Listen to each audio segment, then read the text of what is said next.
Yeah, she's here. I'll call the meeting to order. Do you have the roll call, June? Counselor Adamson and Counselor Presetto are both on Zoom, but are present. All right, thank you. And we'll have the Pledge of Allegiance led by our former Council President, Madeline Seymour. I pledge allegiance to the flag of the United States of America and to the republic for which it stands, one nation, under God, indivisible, with liberty and justice for all. I'm your chair. Apparently, we don't have the minister and we're not going to have GBA, so we've got more things that we're not having than we are having. But we do have a proclamation for the Coquille River Lighthouse. And I will read it if my voice holds out, and then I'll present it to Roger. Whereas the Coquille River Lighthouse, first lit in 1896, has stood as a historic beacon guiding mariners safely to harbor and representing the rich maritime history of the Southern Oregon coast.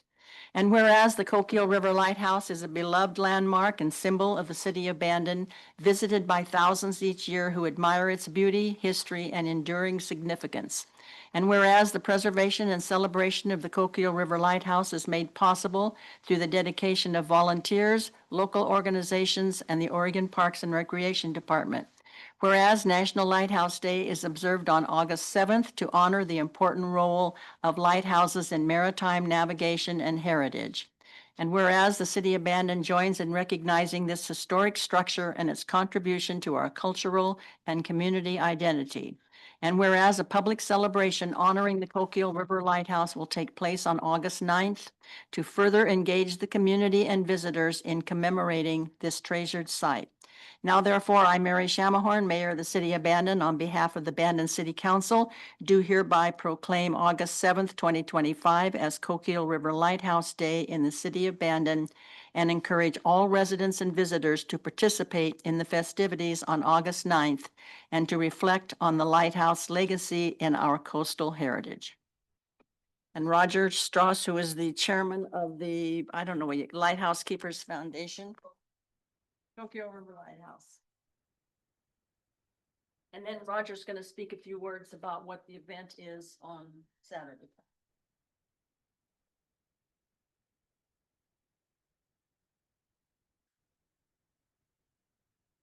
Smile.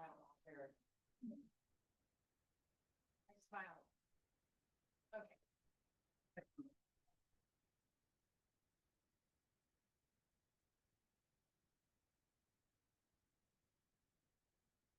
Good evening, everyone. Counselor. City Madam. Roger, turn your mic on. It is, I think you did turn it on, didn't you? Is the mic on now? Oh, yeah. I usually don't need it, so I don't think about it. So I just want to bring you up to date on what's going on with the Coquille River Lighthouse Keepers and the lighthouse itself. As you know, we were, I use the term dormant for a little while because of lots of issues that came up related to personal issues and the pandemic and other things. But we have established the group and we have about 10 or 12 people that are actively participating in the Coquille River Lighthouse Keepers Foundation. And I can report to you now that we've actually got some work getting done on the lighthouse. For those of you who looked over and saw there was some white splashes on our beautiful red bottom, thank you, Mayor. Those were stucco repair and those have been completed.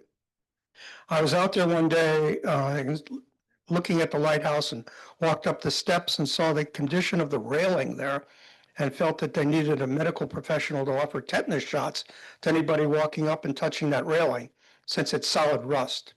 So I went to the park manager and it looks like we're going to get a project to repair the steps and also to replace the railing.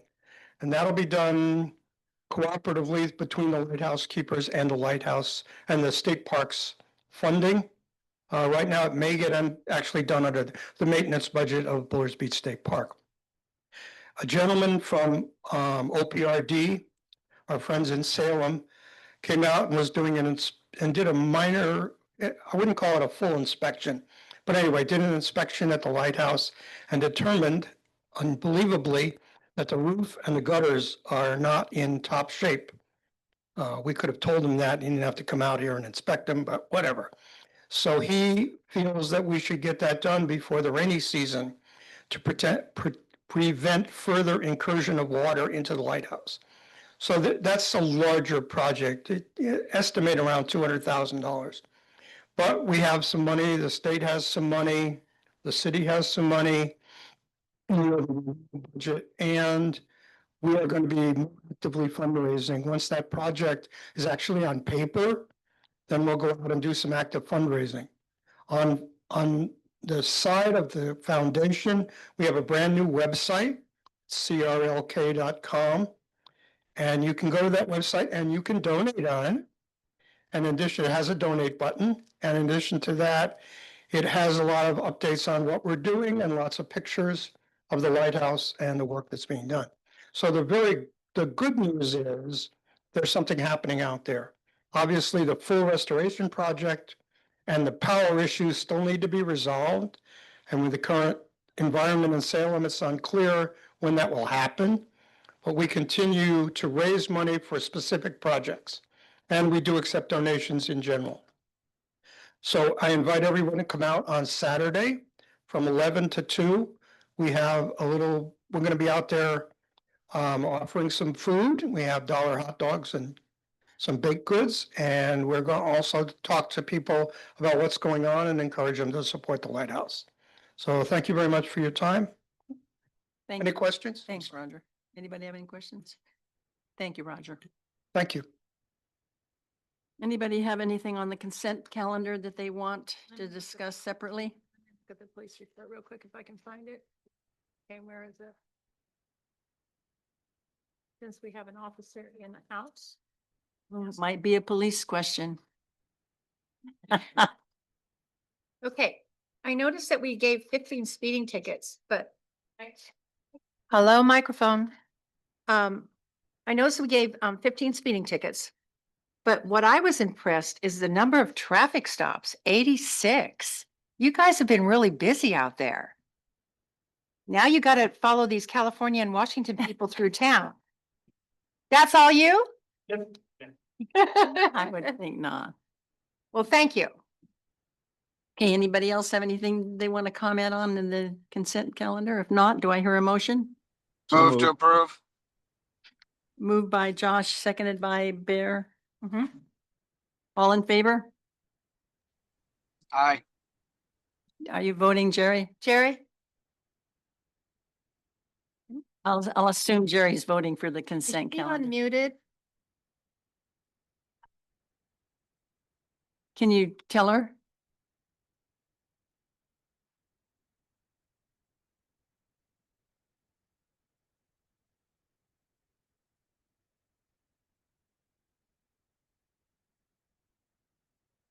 Oh, well, that's all right. Can she hear us? All right, now I'm over. You hear me? I have an echo on my side.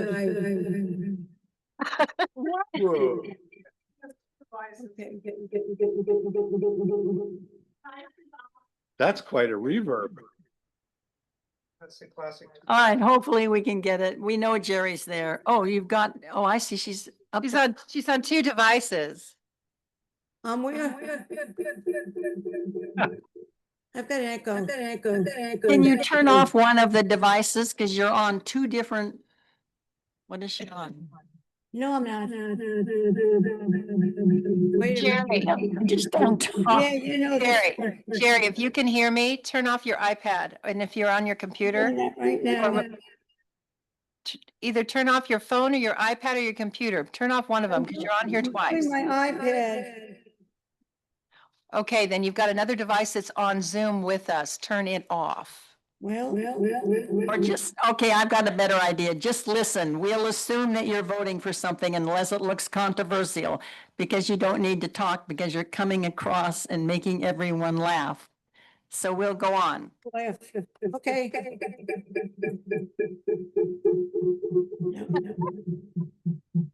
You guys, I'm sorry. I hate Zoom. Jerry. This is just, Yeah, just mute her. okay, you muted her. Yeah. Okay, here we go. All right, resolution 2513 of the mayor and city council of City of Bannon adopting a revised fee schedule and facility use permit for the Bannon Community Center and authorizing an annual fee escalator based on the CPI. I guess, Christine, you're going to explain this. Yes.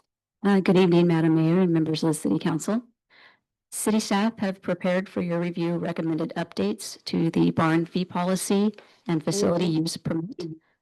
These changes provide transparent, consistent, and fair practice among user groups. The current fee schedule includes a $13 to $14 table service fee, which includes setup, cleaning, and takedown by city staff.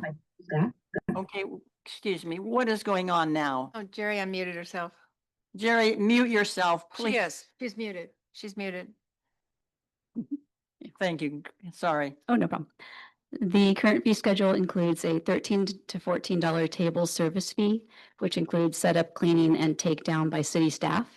However, previous informal agreements were made with select local groups to waive this charge. And the city has been absorbing the labor costs for this service for select groups. It is recommended that all users be given the option to utilize tables at the barn at no charge, should they elect to handle setup, cleaning, and putting away. This protocol falls in line with policies of like local venues, which were assessed during the review process. If users would prefer city staff to provide this service, then the current rate of $14 per table would be charged. And to facilitate consistency, this would be subject to all user groups.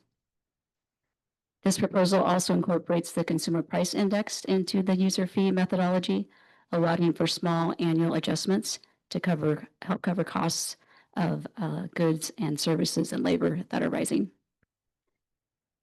New and updated revisions to the facility use include a hold harmless clause and clarification of user expectations.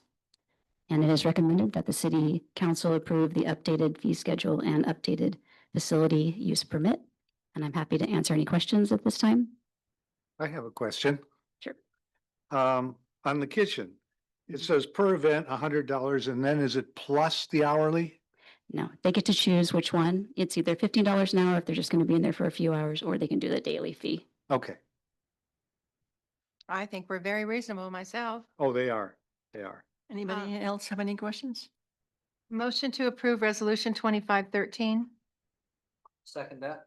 And moved by Madeline, seconded by Archie, all in favor? Right. Unanimous. Thank you. Okay, the next one is 5.2, resolution 2514, adopting a revised email policy. Who's having it? Are you handing that one? Or somebody? The presentation this evening will be provided by June, city recorder. Oh, okay. I know. Aren't you okay. excited? Oh. See if my class paid off that I took, huh? So the purpose of this update is to modernize the city's email policy in compliance with the Oregon Public Records Law and current cybersecurity and communication standards. Our last major update was in in June of 2005. On your staff report, it says 2025, but it should have said June of 2005. Sorry about that. The existing policy does not address instant messaging platforms or the recent legal or technology updates that they have now. The key improvements to the policy is like clear definitions of the authors, users, the retention schedule, the prohibited uses, the professional conduct standards included in messaging platforms, as well as the applies to all users, the scope of the application, how to end the email, how to put their signature staff, so it's all the same and consistent. And we would plan on reviewing this annually and updating it according to the ORS laws. So I would ask you to please adopt Resolution 2514 by repealing the previous resolution of 0518. We have to say that in our motion? Yes, you do. Well, motion to approve resolution 2514, adopting a new email use policy for the city of Bandon and repealing resolution number 0518. Thank you. Been moved by Madeline, seconded by Josh. To approve the motion, all in favor? Aye. Aye. Unanimous. I'm sure Jerry voted I'm yes. sure Jerry's voting. Resolution 2515, authorizing entry into private property identified as tax lot 900 on map 28 South 15 West 36 DC for the purpose of abating a nuisance vegetation condition in accordance with Bandon Municipal Code, chapters 1.12, 808, and 812. I think our codes enforcement officer is going to talk about this. Thank you, Honorable Mayor, and good evening, members of the council. City staff is seeking city council authorization to enter a private residentially zoned property for the purpose of abating gorse pursuant to a municipal court order issued by Judge Gary Milliman. The subject parcel is a 4,300 acre undeveloped property located on Seabird Drive Southwest between two occupied residential properties and adjacent to a home on Grant Place. The property's owner is Pamela Barbarito, as confirmed by the Coos County Assessor's Office. The site is overrun with mature gorse. It's highly flammable, threatens to spread to neighboring parcels through roots and seed dispersion. Ms. Barbarito was cited 4 times between February 2024 and May 2025 for violating Bandon Municipal Code Section 8.08.150, which prohibits unmanaged nuisance vegetation. Despite multiple court appearances and extensions, she failed to abate the gorse or pay the $3,000 in court-imposed fines. Judge Milliman ruled on March 24th of this year that the city may place a lien on the property to recover fines and abatement costs, and that the only legal remedy is through BMC Chapter 8.12, which is abatement of nuisances. The city issued a notice of nuisance and abatement on May 1st, 2025 by certified mail and again by email. A second notice was physically posted on the property on July 10, 2025. The gorse infestation on the subject property poses a public safety hazard due to its extreme flammability and invasive nature. Continued inaction creates liability risks and endangers adjacent homes and properties. The city has obtained 3 bids for abatement ranging from $300 to $875, the lowest bid being $300. Staff is also recommending an additional $75 contingency for future herbicide treatment. Costs will be paid using existing gorse eradication funds and recovered through a lien on the property. Staff recommends council approve the abatement of the nuisance vegetation, authorize the city manager to contract with Bear Creek Land Development LLC for the work, or perhaps another choice, because staff is also recommending to allow an amount not to exceed $875 from gorse eradication funds. Staff is also recommending to direct staff to place a lien on the property to recover all associated costs and adopt the resolution authorizing entry onto the property to perform the abatement in accordance with Bandon Municipal Code. I have a question. Upon adopting the resolution, it's right here in my face. Okay, now you're coming through. If we adopt the resolution as written, are we also accepting, Bear Creek Land Development as the contractor? Yes, what staff would recommend is to adopt the resolution with the amendment, so as amended. And in our conversation this morning during the agenda meeting with city staff, there were concerns conveyed about the $300 cost to eradicate the gorse. And staff felt that if staff alone were to do it themselves with our own equipment, it would cost at a minimum $500. So to avoid having to come back before the city council to obtain the authorization to expend funds, we are requesting that the council authorizes to expend up to $875 towards this project cost. And with that, to approve the resolution as amended. Okay, so that's 875 plus the 75. Yes, we could very well include that. Okay. All right. Motion to approve resolution 2515 as amended by staff. Second. Who was that? Bear. Anybody have any questions on this? This has been going on for so long. Well, I know, but. Okay, It's gonna be nice to have it over with. motion's been made by Madeline, seconded by Bear. All in favor? Hi.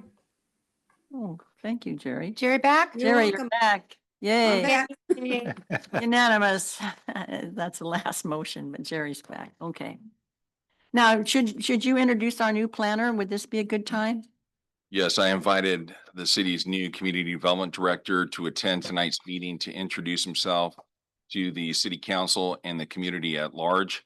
And with that, I will now defer to community development director Jeff Mitchell. Mitchum.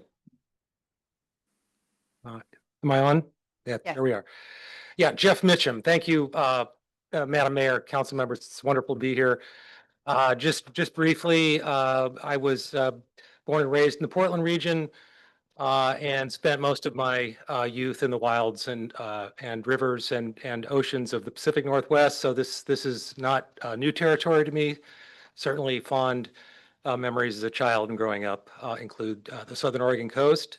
Spent most of my career starting out in the design side of the field in consulting and architecture, urban design, and placemaking. And then most recently served a number of destination communities in California, Southern California, Central California, and most recently Northern California. So I look forward to serving you all in the coming years. Pleasure to be here. Thank you. Welcome. We are so glad to have you. Yeah, it's great to be here. Thanks. Okay. Have you started in the office yet? I hung a few posters, yes. I can imagine what your phone's gonna be like in the next couple of days. All right, this is the time for public comment. Is there anybody in the audience? Oh, has anybody signed up? Tricia, Clancy?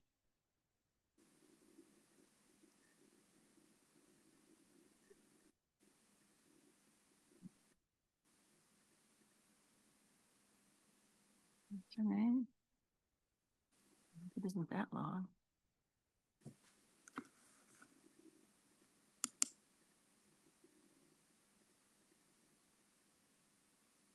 Hi. Hi. So I'm new at the, oh, it's on. Yes, I just speak. just give your name and address, please. Okay. My name is Tricia Clancy. I've lived in the area for 25 years and have been a resident and property owner on Edna Lane in the Donut Hole for several years now. Last year, in the master plan for the Donut Hole, there was a proposal for the Donut Hole to be annexed into the city. A grant was applied for, but because the majority of the Donut Hole residents rejected this proposal, the grant was declined and the plan dropped. Recently, at a city council meeting, I discovered about the TSP plan with new roads, R3 and R6. R6 would be an extension of Franklin at 16th down to Edna, which is a narrow one-lane gravel road. Currently, there's just raw land in between these roads with wetlands, ponds, numerous creeks and multiple crucial drainage ditches that constantly flood the road in the winter. This north-south road development would be difficult and expensive and cause traffic chaos for all concerned, especially residents. In the commission meeting last week, it was suddenly announced that the R6 was also now going to be extended to Seabird. In conclusion, a lot of the residents of the city and the Donut Hole are still unaware of these proposals, and they need to be made more public and easily accessible so they are better informed in a timely manner, especially regarding any new sudden changes. Finally, I have just one question. With all these new road plans in the Donut Hole, would it make it necessary for the Donut Hole to be annexed into the city first? If so, would annexing of the Donut Hole into the city be happening in the very near future so any such road development could occur? Thank you very much. Thank you.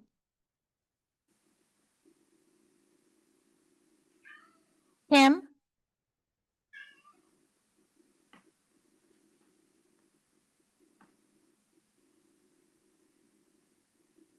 Hello.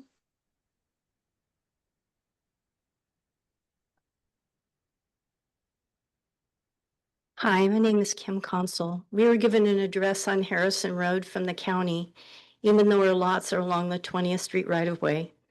I will be speaking more about our opposition to the transportation system plan's proposed new roads R4 and R6, which are in the donut hole at the September meeting.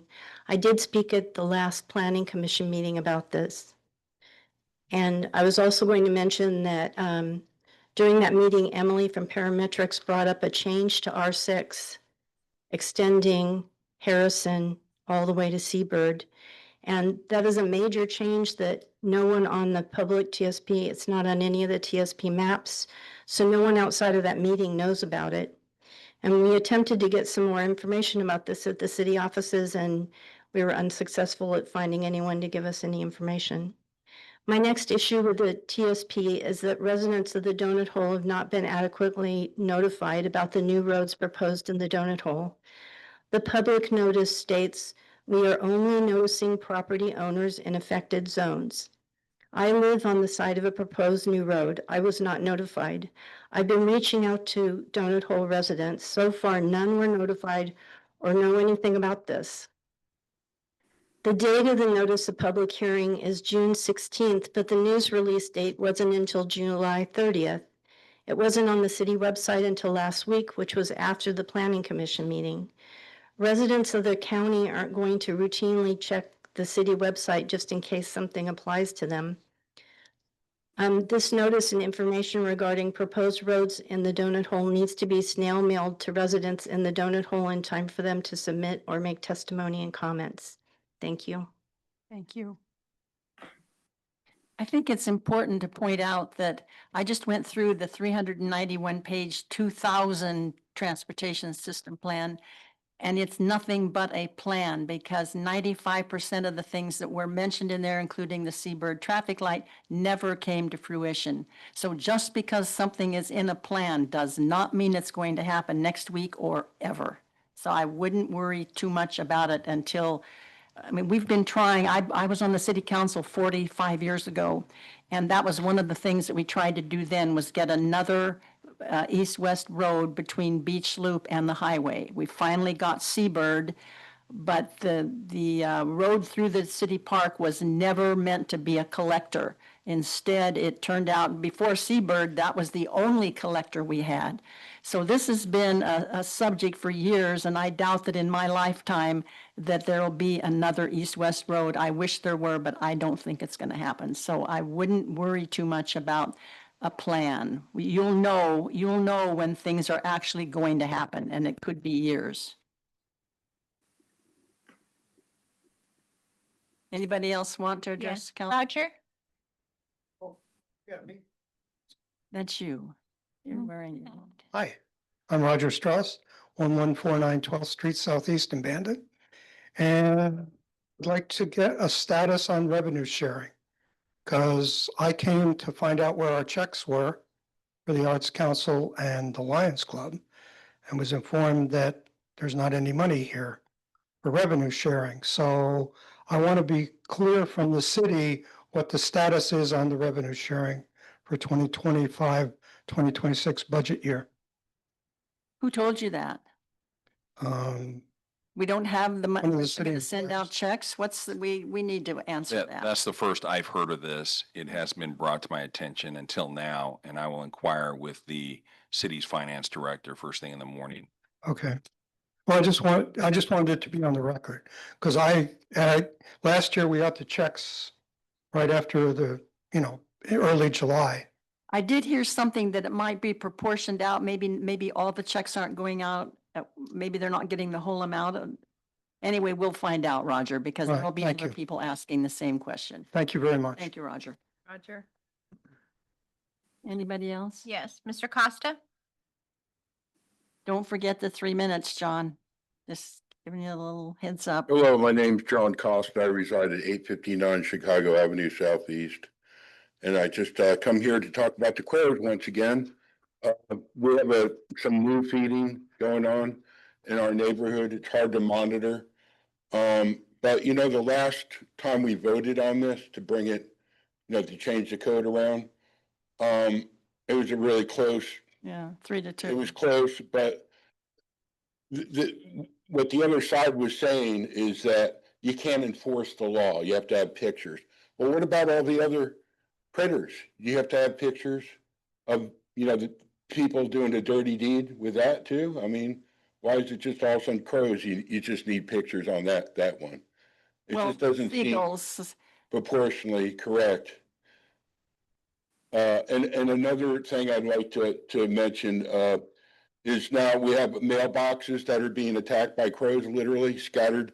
Crows are going in mailboxes and scattering people's mail all over the road now. So they're becoming like, part of the residency, you might say. And they actually have probably more rights than I have as a complainant against the nuisance problem. So I would, I've been on this for 3 years, right? So Right. I've been trying to get something done on this. And, I would say, if the officer sees somebody feeding a crow, he can't cite somebody or he can't warn somebody about feeding a crow even. I mean, seems kind of silly to me. Songbird. no, but they're not, Oh, we're back to the song. no, we thing. know, we're not, we took it out of the songbird, but now it failed to be put back in the ordinance as a non-songbird. It failed 3-2. If it had been 3-3, I would have voted. I hate crows as much as you do, okay? And my neighborhood is getting overrun with them. They're loud, they're obnoxious. I see them pulling people's garbage cans. People no longer they don't put the lid down on the garbage can. So the crows come along and garbage is strewn all up and down the streets, but So what can the city do about trying to abate the crow Okay. problem? okay, I'm gonna tell you what I told you last time or the last 3 times, okay? Look at the mess with the seagulls. The seagulls on Fillmore have taken over.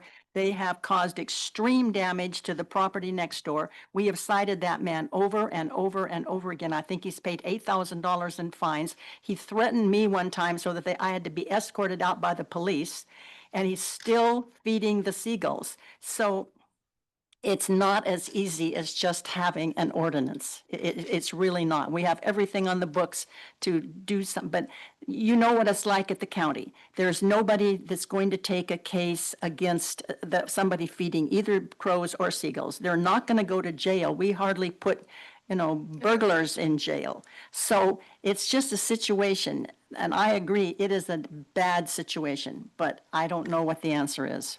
I know that's what I told you 3 times. I'm not gonna, until the day I'm in my coffin, I'm gonna come up here and. complain. That's okay. That's all right.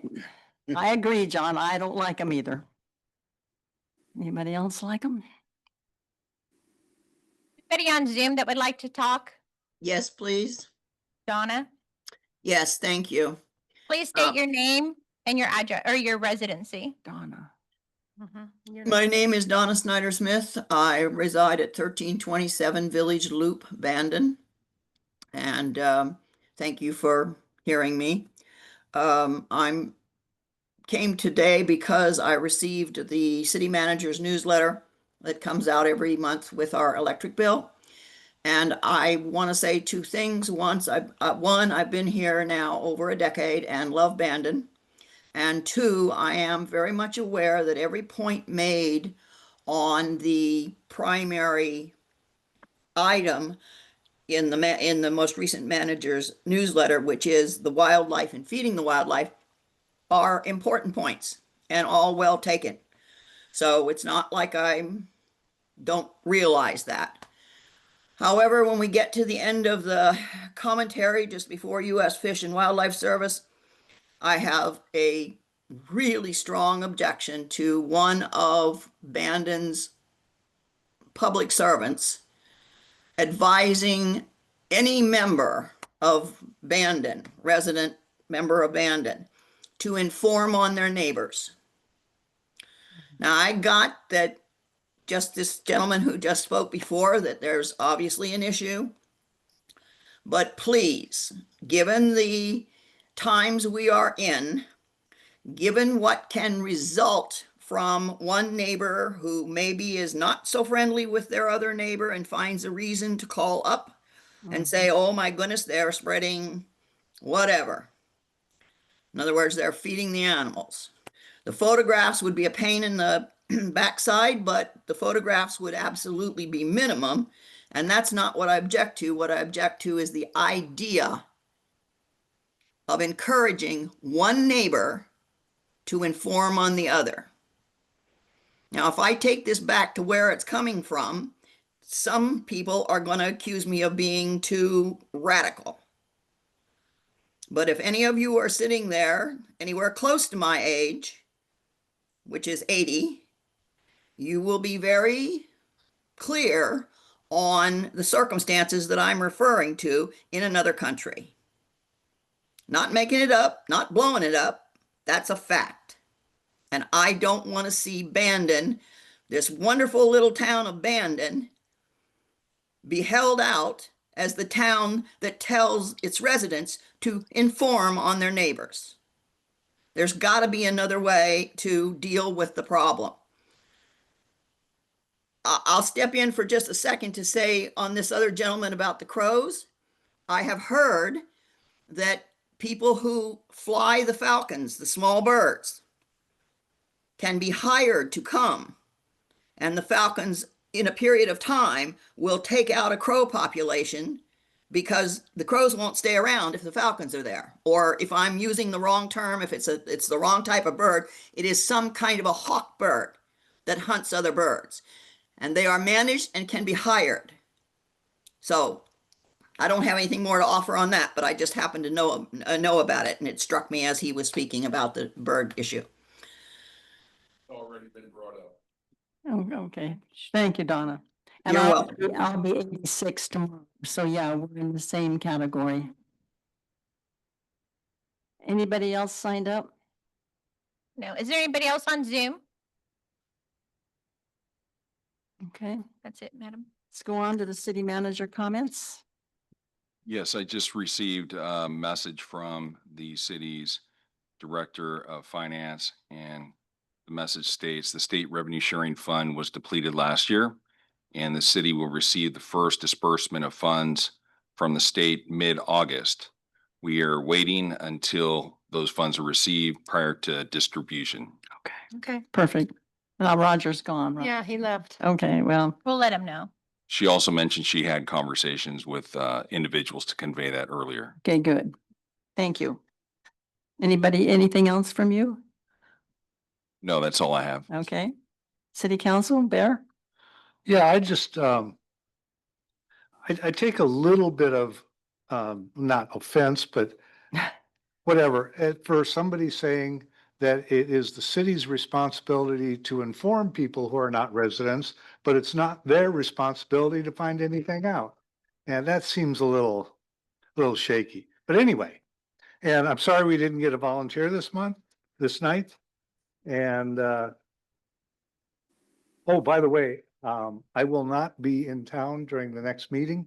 Okay. And so I will try and I'm going to be in northern Minnesota, so I'm going to try. Maybe you better hook on, sign up. That could be an interesting meeting. I'm going to try and get on it. You'll need to Zoom Yeah. for sure. Okay. Okay. It's gonna be a late night for you, but Yeah. Let's see, Jerry, are you on there? she's there. Can you hear me? Yes, now we can hear you. Yeah, I have nothing to say. I do apologize for the confusion at the beginning. I had a hard time getting on one machine, so I tried the other and I didn't disconnect. So hopefully all I'll right. see you next month. Glad you're healthy. Thank you. Glad you're home, Jerry. Thank you. First of all, I want to wish Madam Mayor happy birthday tomorrow. And I hope everyone comes out for National Night Out. It should be fun. We had a great turnout last year.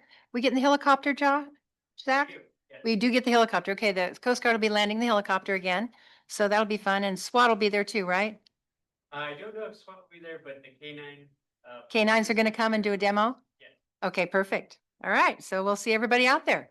And if you don't see me, it's because I have an appointment with an orthopedic surgeon tomorrow in Coos Bay. That's what getting old is like. So, but I'm going to try and make it. I've certainly be been there. advertising. Well, I'll try. She'll be there. Josh, do you have anything? I'll just say happy birthday, Mary, tomorrow. Thank And you. also, Jerry, glad you're home. Glad everything went okay. Thank you. And that's all I have for tonight. Okay. I've got nothing.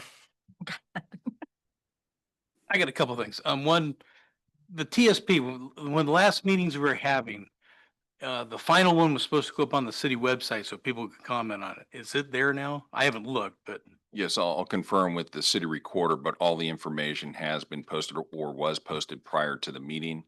In addition, the city has satisfied all the legal noticing requirements. So despite what was conveyed in public comments earlier this evening, the city has satisfied every public noticing requirement pursuant to law. okay. Is there a way we can maybe send a little flyer out for this? Because at that last meeting, there was 25 people that responded to the first inquiry on it, and there was only 12 people that wanted the bike lane and the road diet. So I was kind of hoping maybe when this thing gets out online, that the people that are too busy to come to these meetings could sit at their house and maybe, make some comments on it. Because it seems like an awful big push for 12 people. Just Amen. saying. And the second thing I got is, how come there was no tsunami warning that went out on the phones? I mean, We didn't need Yes, one. we were on a tsunami watch. We were closely coordinating efforts with the county. If the Okay. county was to alert the tsunami warning, then we would have followed suit immediately. okay. Because I had a bunch of people ask, because they were talking a couple weeks ago, there was like a power outage 5 miles south of town. It's like, well, how come we got that and we didn't get this thing? I had Yes. every friend in California was Yeah. texting me, are you okay? Are you okay? Yeah, we're fine. So, Yes, we were cautious not to alarm the system and cause a, sense of fear throughout the community for no reason. But I wonder if we could have, I was surprised that Everbridge didn't send anything. Does that have to be generated by us or by the county? No, that's countywide. Because that could have at least said there was a tsunami watch, but there was nothing. Mm. that's And- generated by the guy that was at the barn that gave that presentation. Okay. He generates everything out of Alaska, I believe, is where he is, right, Shayla? Well, yeah, but Everbridge, no. And then he sends it to the county and the county notifies Everbridge. Yes, the county is the one that disseminates the Everbridge warnings. Yeah. And again, if Okay. we were to be alerted, we would have followed suit.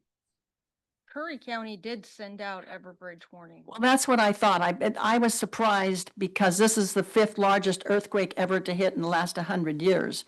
So I was surprised that there was no mention of it when a lot of other things have been sent out. As Chris mentioned, a power outage, 5 miles south of town that went to just about everybody. So it seems like this would have at least been, because you know that everybody's going to soon see it on TV, and yet we got nothing on our phone, so. Well, and the funny thing is, I got an employee who lives in Myrtle Point, and she came to work the next day. She goes, "Hey, did you get that warning?" I go, "No." Oh, so they got it in Myrtle Point where there's no chance they're Why gonna did have. you get it? That's like, Did she actually get a tsunami warning? Yeah, in yeah. Myrtle Point? yep. See, something, I believe Okay, something check that happened out. because Bandon should have been Yeah, on that list. we should have been notified before Myrtle Point at least. Yeah, we'll be sure to follow up with the Coos County Emergency Management. Okay. One other thing I have is I encourage everyone, all your neighbors, your friends, please tell them. This TSP that's coming up on our September meeting is going to be a very important meeting. And if they can't make it for public hearing testimony, if everybody could write a letter, give us your opinion. We read them all, every single letter of testimony that comes in, except the ones that come in between noon and 5 p.m. the day of the meeting. That's a little rough for us to get to, but please tell all your neighbors, your friends, spread the word. We want to hear from everybody. And if That's I it. could suggest, make a suggestion in lieu of a physical flyer or pamphlet, perhaps we could take advantage of the new public notification system that we have that's been very effective in disseminating information that's distributed electronically via email and text, and it's orchestrated out of the city recorder's office. Okay. Okay. Yeah. And what I want to bring up is I'm sure that most of you have heard or who like to go to Face Rock Viewpoint or drive out to the lighthouse or to any of the picnic areas that is starting October is now going to cost you $10 every day that you go out there unless you have a state pass, and you can get a Oregon Parks Pass for a year for $30, and I think it's $50 for 2 years. But this is just, one more way for the state. I think it's said in the past, Oregon had 225 day state park sites. And at that time, only 25 of them were having to pay. And now it's up to 46, I believe it is. So they keep on raising money on the backs. And this is just the beginning, because when the Oregon Transportation, the governor has called a special meeting for, just before for Labor Day. And they're trying to raise enough money have 5-cent gas tax, doubling the cost of car registrations, and it goes on and on and on. And it was so egregious, and it was going to raise billions of dollars, that the Democrats actually joined the Republicans to stop it at the end of this session. But the governor said no, she doesn't want to lay off 650 ODOT employees, so she's going to go back and force the legislature to come up with the money to reinstate all these people. So be aware that this parks fee is just the beginning of what we can expect. And I have nothing more to say. It's my political statement for the day. Write your Congress and senators. Or state. This is mostly state. Congress doesn't, I hate to blame Congress for this, because this is the state of Oregon. Yes, All right. representative. Yeah, I guess so. I've already written all my emails, have you?